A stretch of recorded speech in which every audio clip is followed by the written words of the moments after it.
Hello everyone, I hope you all are doing well and studying well and I'm also fine. So हम विवेक Singh economy के first 4 chapters complete कर रहे थे, जिस पे अभी हमारा फर्स्ट चैप्टर ही चल रहा है, फंडामेंटल्स ऑफ मैक्रो इकोनॉमी। क्योंकि ये फर्स्ट 4 चैप्टर कंसेप्चुअल चैप्टर्स हैं और जब भी हम इकोनॉमी के क्वेश्चंस अटेम्प्ट करते हैं तो अगर हमारे कॉन्सेप्ट्स क्लियर नहीं होते तो क्वेश्चंस को अटेम्प्ट करना बहुत ही मुश्किल हो जाता है।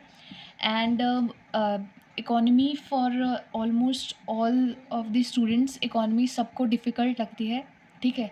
एंड क्योंकि इसकी कोई ऐसा स्पेसिफिकली कोई बुक भी नहीं है, एक बुक जिसको फॉलो कर सके। Most of the students follow Vivek Singh economy. I also do follow Vivek Singh economy. Initially I read Ramesh Chand also. So हमने फर्स्ट चैप्टर बेसिकली शुरू किया है एंड उसके आई थिंक 2 वीडियोज़ तो ऑलरेडी आ चुकी है इस लेक्चर से पहले। ये थर्ड लेक्चर है फर्स्ट चैप्टर का ही। और लास्ट लेक्चर में हमने जीडीपी के बारे में, GDP, market price, basic price, factor cost और जीडीपी, जीएनपी क्या होता है, जीडीपी को फाइंड करने के 3 तरीके वो हम ऑलरेडी कर चुके हैं। सो अगर आप डायरेक्ट इस वीडियो पे आए हैं किसी तरीके से तो पहले इस चैप्टर की जो 2 ऑलरेडी जो वीडियोज़ आ चुकी है वो आप देख लो and then come to this video, because आपको तभी समझ में आएगा, ठीक है। And I would make a playlist so that you can easily find all these videos. So now let's start, ठीक है। सो कैपिटल आउटपुट रेशियो अगर हम करते हैं, सो पहले तो मैं बेसिक मैथ्स आपको बताती हूँ, ठीक है। बिकॉज़ हो सकता है कि कोई स्टूडेंट है वो ह्यूमैनिटीज़ बैकग्राउंड का है एंड उसको ना समझ आए। तो मैं आपको बताती हूँ कि हमारे पास 2 फ्रैक्शंस है, 4/5, 4/6। आपको पता है कि 4/5 जो वैल्यू आएगी वो बड़ी आएगी, मतलब इसमें आएगा 0.8, ठीक है। और इसमें क्या आएगा 0.6, ठीक है। सो 0.8 तो ऑफकोर्स ग्रेटर है देन 0.6। सो अगर डिनोमिनेटर छोटा होता है तो ऑफकोर्स जो रिज़ल्ट निकल के आता है वो बड़ा निकल के आता है, और अगर डिनोमिनेटर बड़ा है तो जो हमारा रिज़ल्ट निकल के आता है वो छोटा निकल के आता है। क्योंकि डिनोमिनेटर बड़ा है इसका मतलब क्या है, अगर कोई चीज़ फ्रैक्शन में है तो मतलब डिवाइड हो रही है। अगर इस पेंसिल को मैं 5 टुकड़ों में बाँटूँगी तो जो 1 टुकड़ा निकल के आएगा वो ऑफ़ कोर्स बड़ा निकल के आएगा देन अगर मैं इस पेंसिल को 6 टुकड़ों में बाँटूँगी, ठीक है। तो ये फ्रैक्शन, ये मैथ से आई होप आप सबको समझ आ गई होगी। कैपिटल आउटपुट रेशियो में ऊपर है कैपिटल और नीचे है output. Capital output ratio basically निकाला क्यों जाता है, ठीक है। It measures efficiency of capital, ठीक है। कि एक कैपिटल लगाने पे उसकी कितनी आउटपुट निकल के आ रही है। सो ये कैपिटल की एफिशिएंसी निकालने के लिए यूज़ किया जाता है। How much capital is required for 1 unit of output. So हम ये रेशियो नहीं निकालते हैं, हम क्यों इसको यूज़ करते हैं कि 1 यूनिट से अगर हमने जीडीपी बढ़ानी है तो उसके लिए कितना कैपिटल हमको लगाना पड़ेगा। अब कैपिटल कितनी आउटपुट देगा ये बहुत सारे फैक्टर्स पे डिपेंड करता है, ठीक है। वो भी हम आगे डिस्कस करेंगे। अगर हायर कैपिटल आउटपुट रेशियो आ रहा है, हायर कैपिटल आउटपुट रेशियो का मतलब क्या है कि हमारे पास ये जो रिज़ल्ट निकल के आ रहा है वो बड़ा निकल के आ रहा है, ठीक है। इसका मतलब क्या है कि हमारी कैपिटल ज़्यादा है और आउटपुट कम आ रही है, तभी वो डिवाइड नहीं कर पा रही कैपिटल को, ठीक है। तो हमारा जैसे अगर आप इसी फ्रैक्शन को लगा लो कि हमने कैपिटल यूज़ करी है 4, आउटपुट आ रही है 5, ठीक है। मतलब 5 ही आउटपुट आ रही है, 4 कैपिटल यूज़ करने पे आपकी 5 आउटपुट आ रही है और यहाँ पे 4 कैपिटल यूज़ करने पे आपकी 6 आउटपुट आ रही है। तो कौन सी चीज़ बेटर है? ऑफ कोर्स ये वाली, जहाँ पे 4 आउटपुट आप करने पे ही आपको 6 आउटपुट आ रही है कैपिटल यूज़ करने पे। तो मतलब higher capital output ratio is not good, lower capital output ratio is good, ठीक है। सो ये लर्निंग है, आपको ये चीज़ याद रखनी है, ये समझने के लिए मैंने आपको ये चीज़ करवाई है। तो higher capital output ratio is not good, ठीक है। इसका मतलब क्या है कि हमारी जो कैपिटल है उसकी एफिशिएंसी अच्छी नहीं है, ठीक है। हम कैपिटल को अच्छे से यूज़ नहीं कर रहे हैं, एफिशिएंटली यूज़ नहीं कर रहे हैं, इसीलिए वो हमें डिज़ायर्ड आउटपुट नहीं दे पा रही है, ठीक है। अब कैपिटल कितनी आउटपुट देगा ये कैपिटल की प्रोडक्टिविटी पे डिपेंड करता है। वो प्रोडक्टिविटी पे, प्रोडक्टिविटी किसकी? लेबर की, कि लेबर कितना स्किल्ड है, वो कितना काम करवा पा रहा है उस कैपिटल से, और लैंड की प्रोडक्टिविटी पे, ठीक है। सो ये कुछ फैक्टर्स हैं जिन पे जो आउटपुट है वो डिपेंड करती है, ठीक है। अब हम इसमें एक और चीज़ आ जाती है, प्रोडक्टिविटी एंड मार्जिनल प्रोडक्टिविटी। जब हम प्रोडक्टिविटी निकालेंगे लेबर की, इसमें हम प्रोडक्टिविटी निकालेंगे एक बार लेबर की और एक बार लैंड की, और मार्जिनल प्रोडक्टिविटी क्या होता है हम वो भी देखेंगे, ठीक है। सो अगर 1 एकड़ लैंड का 2 टन अनाज अगर प्रोड्यूस कर रहा है, तो इस लैंड की प्रोडक्टिविटी क्या होगी? आउटपुट अपॉन इनपुट, ठीक है? मतलब 1 एकड़ जब हमने लैंड का इनपुट लगाया, जब 2 टन अनाज निकल के आया, तो आउटपुट प्रोडक्टिविटी क्या होगी? 2 टन पर एकड़, मतलब 2 टन 1 एकड़ में बन जा रहा है हमारा।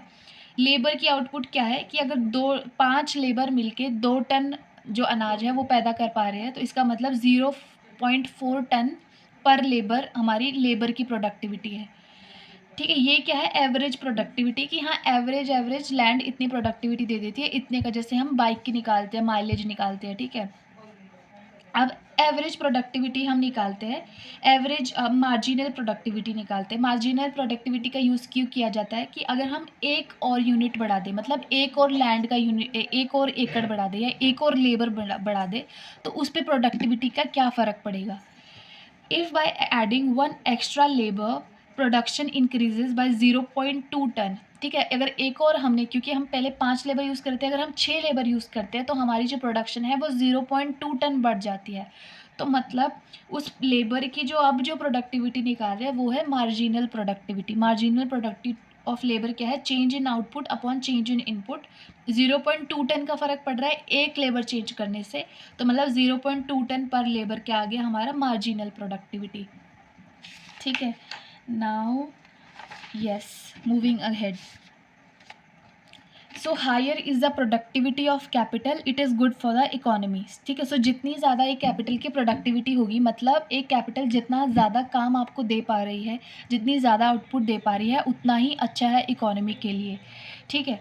अब इंक्रीमेंटल आउटपुट रेशियो क्या होता है? ICOR, ठीक है? How much additional capital is required to produce 1 additional unit of output in value और इन रुपीज़, ठीक है? ICOR का मतलब क्या होता है कि अगर हम चेंज इन कैपिटल में कितना चेंज करें कि हमारी आउटपुट में चेंज है वो 1 यूनिट का आ जाए, ठीक है? अब इसको ध्यान से समझना, ये थोड़ा सा मैथ्स होएगा इसमें, ठीक है? इन दोनों को हम GDP से डिवाइड कर देते हैं, ठीक है? ऑटोमेटिकली तो ये कट के यही आएगा ना, change in capital upon change in output, ठीक है?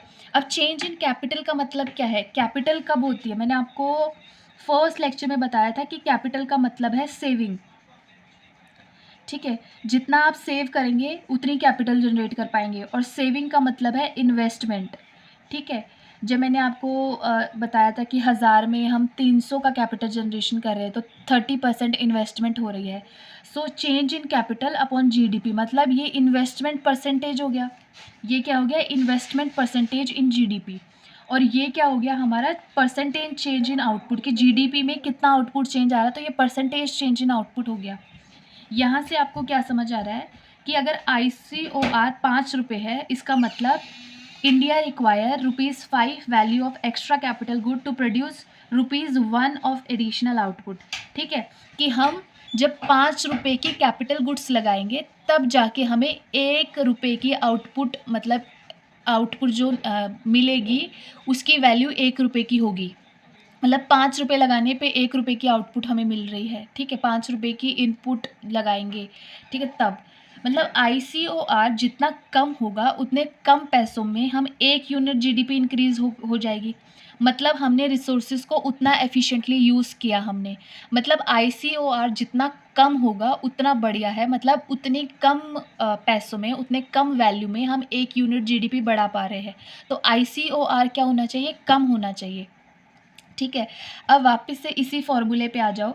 अगर हम इसको इधर ले जाएंगे, ICOR को इधर, ये इनका इसके नीचे 1 लगाएंगे, और इनका क्रॉस मल्टीप्लिकेशन अगर हम करवाएंगे, सो ये परसेंटेज चेंज इन आउटपुट इधर आ जाएगा, ICOR into percentage change in output, और ये इधर ये रह जाएगा इन्वेस्टमेंट परसेंटेज इन GDP, ठीक है? अब ये परसेंटेज चेंज इन आउटपुट इधर रहने दो, और ये ICOR नीचे ले आओ, इन्वेस्टमेंट परसेंट इन GDP, इसके डिनोमिनेटर में आ गया ICOR। अब जो मैं बताने जा रही हूँ वो बहुत इंपॉर्टेंट है, ठीक है? तो उसको ध्यान से देखना, तभी मैंने ये नेक्स्ट पेज पे लिखा है, ताकि मैं ये दोनों सामने खोल सकूँ, ठीक है? इस तरीके से, ठीक है? ये आ गया। अब मान लो इफ़ आवर ICOR इज़ 5, हमें इकोनॉमिक ग्रोथ चाहिए 8%, मतलब परसेंटेज चेंज इन आउटपुट हमें क्या चाहिए? 8% चाहिए, मतलब ये चीज़ 8% चाहिए, और हमारा ICOR है 5, ठीक है। ये ICOR कितना है 5। अगर हमारा ये 8% है और ये 5 है, ICOR 5 है, तो हमें कितना इन्वेस्टमेंट करना पड़ेगा जीडीपी में कि ये 8 आए? तो हमें पता है ऑफकोर्स 5 8 ज़ा 40, तो 40 यहाँ पे होगा तभी इनका कटिंग करके 8 आएगा।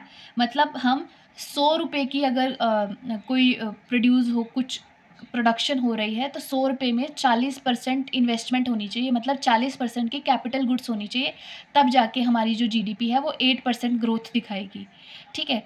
अब जिस भी स्टूडेंट ने फर्स्ट लेक्चर में सेविंग नहीं पढ़ा, सेविंग से उसने कैपिटल गुड नहीं पढ़ा कि सेविंग से कैपिटल गुड बन रही है, सेविंग को कैपिटल गुड या इन्वेस्टमेंट बोलते हैं, उसको ये चीज़ें समझने में प्रॉब्लम हुई। सो अगर आपने नहीं पढ़ा तो पहले वो पढ़ के आओ, ठीक है। अब ICOR अगर हमारा 5 है, फॉर एग्जांपल अगर हमारा ICOR 4 होता, ठीक है, तो 4 होता तो हमें यहाँ पे 8 चाहिए, 8% ग्रोथ, तो हम 32 में ही हमारा 8 बन जाता, मतलब 32% इन्वेस्टमेंट करके ही हमारा 8% ग्रोथ आ जाती, मतलब कम कैपिटल गुड्स का प्रोडक्शन करके हम डिज़ायर्ड इकोनॉमिक ग्रोथ पा सकते थे, ठीक है। ऐसे समझ लो कि यहाँ पे आपको 5 बंदे लेके जाने पड़ रहे हैं और एक बंदा काम कर रहा है 8 का, ठीक है। 8 एक बंदा 8 काम कर रहा है, तो 5 बंदे कितना काम करेंगे? 40, ठीक है। बट यहाँ पे क्या हो रहा है, 4 बंदे 8 काम कर रहे हैं, तो फिर वो 32 हो गया ये, ठीक है।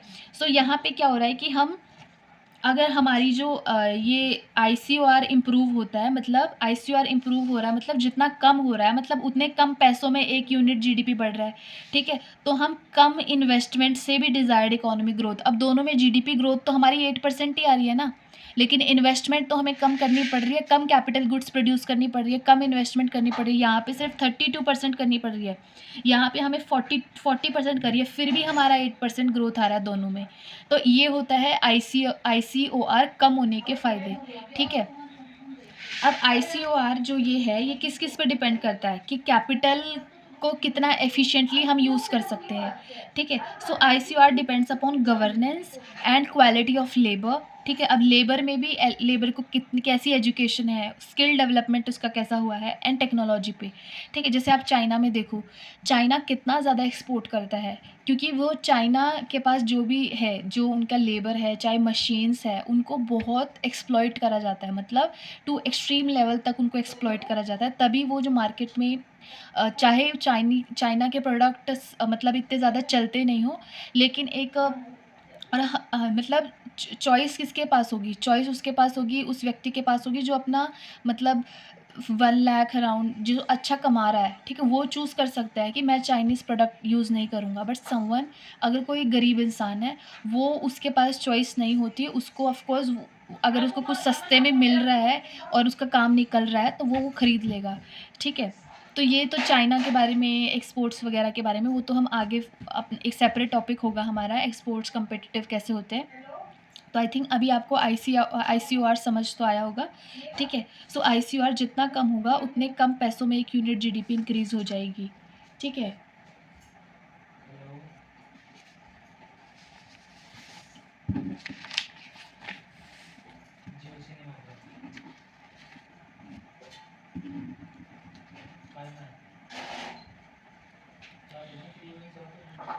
अब आ गया हमारा पोटेंशियल जीडीपी। पोटेंशियल जीडीपी क्या होता है? पोटेंशियल जीडीपी होता है, it is the real value of goods and services that can be produced when a countries factors of production are fully employed, ठीक है। जैसे कहते हैं ना कि मुझे तो बिल्कुल मतलब सुबह उठाओ, सुबह मेरा मैं फुल पोटेंशियल में होता हूँ, ठीक है, क्योंकि मैं एकदम फ्रेश उठा हूँ, ठीक है, एकदम दिमाग फ्रेश है, ठीक है, फुल एनर्जी है, मतलब फुल पोटेंशियल में हूँ, तो यहाँ मतलब सुबह के टाइम पे मेरा जो आउटपुट रहेगा वो मैक्सिमम रहेगा, ठीक है। तो जीडीपी पोटेंशियल का मतलब ही यही है कि अगर जीडीपी अपने फुल पोटेंशियल पे काम कर रही है, तो कितना जीडीपी दे पाएगी, कितने गुड्स एंड सर्विसेज प्रोड्यूस कर पाएगी। पोटेंशियल जीडीपी का मतलब यही है, it is the real value of goods and services that can B produce when a countries all factors of production. Factors of production क्या है? वही natural resources, capital, labour, entrepreneur, सब ये फुल्ली एम्प्लॉयड हैं। When an economy is operating at its potential, there are high level of utilization of labor forces and the capital stock. Of course, labor forces का high utilization हो रहा है, तभी तो potential GDP आ रही है। अब हम निकालते हैं नॉमिनल एक्सचेंज रेट क्या होता है। नॉमिनल एक्सचेंज रेट अगर मैं आपको बता दूँ, जैसे कि हमें पता है कि आज की डेट में जो $1 है वो 83.27 रुपीज़ के इक्वल है। यही एक्सचेंज रेट है बेसिकली, कि हम अपनी डोमेस्टिक करेंसी के हिसाब से, मतलब जो बाहर की फॉरेन करेंसीज़ है कि $1 अगर हमें एक्सचेंज करना तो कितने रुपीज़ देने पड़ेंगे, इसे बोलते हैं नॉमिनल एक्सचेंज रेट या NER। NER क्या होता है? Price of one currency in terms of another currency. आज के डेट में आज जब मैं ये लेक्चर डाल रही हूँ 2024 में, आज $1 83.27 रुपीज़ का है। ये डिपेंड किस पे करता है? It depends upon the market forces of demand and supply. ठीक है, वही चीज़ है जैसे सब्जियां होती है। सब्जियां कैसे होती है कि जिस सीज़न में कम सब्जियां आती है, ठीक है, प्रोडक्शन सब्जियों का उतना नहीं हो रहा, कम सब्जियां है, ठीक है, सो ऑफ कोर्स लोग तो आएंगे लेने के लिए, ठीक है, तो कम ही लोग ले पाए तो उसका प्राइस बढ़ जाता है, क्योंकि डिमांड बढ़ गई है, सप्लाई कम है तो प्राइस बढ़ गया ताकि कम लोग ले, ठीक है। और सप्लाई बहुत ज़्यादा है, जैसे कोई कोई जो सब्ज़ी का सीज़न होता है जिसमें सब्ज़ियाँ इतनी ज़्यादा हो जाती है, जैसे टमाटर का कोई सीज़न ऐसा होता है कि इतनी ज़्यादा सप्लाई हो रही है और ऑफ़ कोर्स डिमांड तो उतनी ही है, डिमांड उतनी नहीं है, सप्लाई ज़्यादा हो रही है। तो क्या होता है, लोग जो सब्ज़ी मंडी में सब्ज़ी बेचने जाते हैं रोड पे ही पटक के आ जाते हैं। अभी जब राम मंदिर बना था तो फ्लावर्स जो है उनकी जो डिमांड है वो बहुत ज़्यादा बढ़ गई थी, मतलब काफ़ी बढ़ गई थी, तो मतलब डिमांड एंड सप्लाई का तो समझ आता ही है हमको। उसी तरीके से करेंसीज़ का भी ऑपरेट करता है कि ग्लोबल मार्केट में, या क्योंकि जो डॉलर है वो हार्ड करेंसी है, जो ग्लोबल मार्केट में जितनी भी ट्रांज़ैक्शंस होती है सब डॉलर में होती है, ठीक है? तो डॉलर की डिमांड हमेशा रहती है, रुपये में नहीं होती है, ठीक है? जैसे अभी रशिया के साथ में, क्योंकि यूक्रेन रशिया वॉर की वजह से जो US सैंक्शंस की वजह से रशिया जो डॉलर को यूज़ नहीं कर सकता, तो हमने जो भी उनसे ऑयल खरीदा है, ठीक है, वो सब हमने रुपए में खरीदा है। अब एक प्रॉब्लम आ गई है कि उनके पास रुपए वो यूज़ कहाँ करें, उनको वो नहीं समझ आ रहा है, ठीक है? तो वहाँ से फिर वो वॉस्ट्रो-नॉस्ट्रो काउंट आया, ठीक है? सो मार्केट फोर्सेस पे डिपेंड करता है फुल्ली, ठीक है? सो $1 83.27 रुपीज़ के इक्वल है। अब हम आ जाते हैं दूसरी चीज़ पे, वो है परचेजिंग पावर पैरिटी। सुना तो आपने सबने होगा परचेजिंग पावर पैरिटी के बारे में, ठीक है। परचेजिंग पावर पैरिटी क्या होता है? फॉर एग्जांपल आज की डेट में $1 83.27 रुपीज़ के इक्वल है। एक बर्गर है जो सेम है क्वांटिटी में, मतलब क्वांटिटी भी सेम है और क्वालिटी भी सेम है, और यूएसए और इंडिया दोनों में प्रोड्यूस किया जा रहा है। यूएसए में उसका प्राइस है $1, इंडिया में उसका प्राइस है 41 रुपीज़, ठीक है। अगर कोई यूएस का बंदा है $1 में इंडिया वाला बर्गर, क्योंकि क्वांटिटी और क्वालिटी तो सेम है, तो इंडिया वाला बर्गर वो क्या करेगा, 2 खरीद पाएगा $1 में। आपके पास अगर चॉइस हो, क्वालिटी और क्वांटिटी सेम है, तो आप क्या करोगे? $1 में 2 बर्गर ले लोगे ना, इंडिया वाला बर्गर लोगे, ना कि यूएस वाला बर्गर। तो इसका मतलब क्या हुआ कि इंडिया का जो प्रोडक्ट है वो कंपैटिटिव है, ज़्यादा बेटर है, वो ग्लोबल मार्केट में ज़्यादा चलेगा। यही जो है चाइना अपने प्रोडक्ट के साथ में करता है, क्योंकि चाइना के प्रोडक्ट सस्ते होते हैं इसलिए कंपैटिटिव होते हैं। इसलिए चाइना जानबूझ के अपनी करेंसी को डीवैल्यू करता है, ठीक है, मतलब और कम करता है, मतलब अब 83 है ना, इसको और आगे 90 और आगे ले जाने की कोशिश करेगा, क्योंकि चाइना नेट एक्सपोर्टिंग कंट्री है, एक्सपोर्ट करने का काम चाइना का ज़्यादा है, ठीक है, जबकि इंडिया क्या है, नेट इम्पोर्टिंग कंट्री है, इंडिया इम्पोर्ट ज़्यादा करती है, ठीक है। जब मैंने आपको एक्सपोर्ट इम्पोर्ट बताया था ना, -2 था, सो इंडिया इम्पोर्ट ज़्यादा करती है, इसलिए इंडिया मतलब करेंसी को एप्रिशिएट करना ज़्यादा प्रेफर करती है, ठीक है। सो अभी ये तो हम पढ़ेंगे ही स्पॉन्टेनियसली। इंडिया में अगर 41 का बर्गर मिल रहा है, so we can buy 2 burgers in $1 in India, तो मतलब इंडिया का प्रोडक्ट है कंपेटिटिव। तो यूएस क्या करेगा, इंडिया से इम्पोर्ट करेगा बर्गर्स, और इंडिया क्या करेगा, एक्सपोर्ट करेगा burgers to USA. Trade competitiveness will depend 3 parameters पे। Price of burger in India, जो इंडिया में बर्गर का प्राइस है उसे बोलते हैं domestic price. Price of burger in abroad उसे बोलते हैं मतलब price of burger in US उसे बोलेंगे हम अब्रॉड का price, and nominal exchange rate. इन 3 चीज़ों पे डिपेंड करता है, वो तो हमें समझ आ ही गया, ठीक है, वो तो हमें समझ आ ही गया ना कि यूएस के प्राइस पे भी डिपेंड करता है, इंडिया के प्राइस पे भी डिपेंड करता है और एक्सचेंज रेट पे डिपेंड करता है, ठीक है। अब हमें हमेशा मतलब फॉरेन को आगे रखते हैं and with respect to domestic territory निकालते हैं। तो trade competitiveness of USA with respect to India किस पे डिपेंड करेगा, इंडिया के प्राइस पे, price of burger in India, मतलब इंडिया में जितना बर्गर का प्राइस इंक्रीज़ होगा, ठीक है, अगर मान लो ये यहाँ पे 80 रुपये का मिल रहा होता, तो कोई वो 3 रुपये के लिए थोड़ी करता, वो सोचा चलो दोनों में क्या ही फ़र्क है, सिर्फ 3 रुपये का ही तो फ़र्क है, रहने दो, यूएसए वाले ले लेते हैं, ठीक है। तो जितना ज़्यादा इंडिया का डायरेक्टली प्रोपोर्शनल है to price of burger in India, directly proportional मतलब कि जैसे इंडिया में बर्गर का प्राइस बढ़ेगा, यूएसए की ट्रेड कंपेटिटिवनेस बढ़ेगी। ऑफ कोर्स इनवर्सली प्रोपोर्शनल है to price of burger in USA, मतलब यूएसए में बर्गर का प्राइस बढ़ेगा तो यूएसए की कंपेटिटिवनेस कम होगी। ठीक है, एक चीज़ बढ़ रही है, एक चीज़ कम हो रही है, इसीलिए ये इनवर्सली प्रोपोर्शनल है। एंड डायरेक्टली प्रोपोर्शनल है टू नॉमिनल एक्सचेंज रेट। ठीक है, तो अब हम इन सबको ऐसे लिख सकते हैं, price of burger in India को हमने लिखा है डोमेस्टिक प्राइस, इसको लिखा है हमने abroad price into nominal exchange rate, मतलब जो डायरेक्टली प्रोपोर्शनल वाले हैं वो ऊपर आ गए क्योंकि डायरेक्टली प्रोपोर्शनल है इससे, एंड ये नीचे आ गया। इसको हम ऐसे लिख सकते हैं NER, ये अगर नीचे हो इसको abroad price upon domestic price ऐसे लिख सकते हैं। ऑफकोर्स ये ऊपर भी हो सकता है, वही बात है सेम, मतलब ये मैथ्स चल रही है सारी। ठीक है,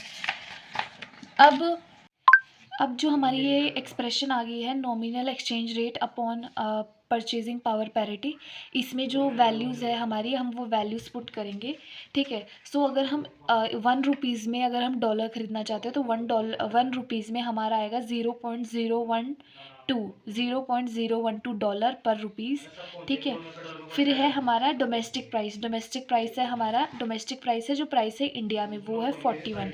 सो हमने 41 पुट कर दिया, और नीचे हमारा एब्रोड का प्राइस वो है $1। ठीक है, सो ये आ गया हमारा 0.492 को हम 0.5 भी लिख सकते हैं। सो 0.5 क्या होगा, 1/2। तो ये इसकी वैल्यू आ गई हमारी 1/2। इसका मतलब जो प्रोडक्ट हम यूएस में एक चीज़ खरीद पाएंगे वो इंडिया में वो 2 चीज़ें खरीद पाएंगे हम। ठीक है, ये जो फ्रैक्शन है नॉमिनल एक्सचेंज रेट अपॉन में P, ये होता है रियल एक्सचेंज रेट, इसको रियर बोलते हैं, REER। ठीक है, तो रीर का मतलब क्या होता है, तो रीर का मतलब क्या होता है, रियल इफेक्टिव एक्सचेंज रेट। ये क्यों यूज़ की जाती है, it is use to measure export competitiveness with respect to trading partners with just 1 parameter. ठीक है, सो जो भी ट्रेडिंग पार्टनर्स है उनके साथ में ट्रेड कम्पिटिटिवनेस चेक करने के लिए इसका यूज़ किया जाता है, एंड एक पैरामीटर पे चेक किया जाता है। ठीक है, सो जब एक करेंसी अप्रिशिएट करती है, मतलब एक करेंसी की जब वैल्यू बढ़ती है तो ऑफकोर्स उसके जो एक्सपोर्ट है वो कॉस्टली हो जाते हैं। ठीक है, और उसका जो प्रोडक्ट है वो लेस कंपेटिटिव होता है देन ग्लोबल मार्केट में।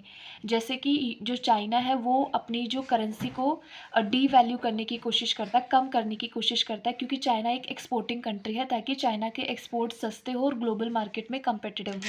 ठीक है, सो जब एक करेंसी अप्रिशिएट करती है then it means that its trade is becoming less competitive. ठीक है, तो जब तक 1/2 मतलब 1/2 इज़ लेस देन 1, तो इसका मतलब क्या है, इंडिया मोर कंपेटिटिव है यूएसए से। 1 आएगा तो इसका मतलब इक्वली कंपेटिटिव है, और जब ग्रेटर देन 1 आएगा तो इसका मतलब हो जाएगा कि यूएस कंपेटिटिव है, उस केस में हम यूएस में ज़्यादा प्रोडक्ट्स खरीद पाएंगे सेम मनी में। अब एक इसी जैसे ये रीर है वैसे ही एक नीर होता है, NEER। ये दोनों 2022 के प्रीवियस ईयर क्वेश्चन है यूपीएससी के। ठीक है, फर्स्ट क्वेश्चन पेपर में यही आया था। सो नीर क्या है, नॉमिनल इफेक्टिव एक्सचेंज रेट। ये कब यूज़ किया जाता है, जब यहाँ पे तो रीर में हमने क्या किया था, एक कंट्री के साथ में ट्रेड कंपेटिटिवनेस चेक की थी। यहाँ पे व्हेन हमें nominal exchange rate with respect to a group of other countries में कैलकुलेट करना हो, then it can calculate nominal effective exchange rate. ठीक है, सो आई होप आपको रीर और नीर समझ आया होगा। इसके बाद में भी थोड़ा सा इसमें रह रहा है इन्फ्लेशन इंडिसेस वगैरह, बट क्योंकि वीडियो बहुत लॉन्ग हो चुकी है तो वो हम नेक्स्ट वीडियो में करेंगे। ठीक है, सो अगर आपको ये लेक्चर पसंद आया तो do let me know in the comment section, and also share these lectures with your friends, subscribe to this channel, and yes, thank you so much for watching.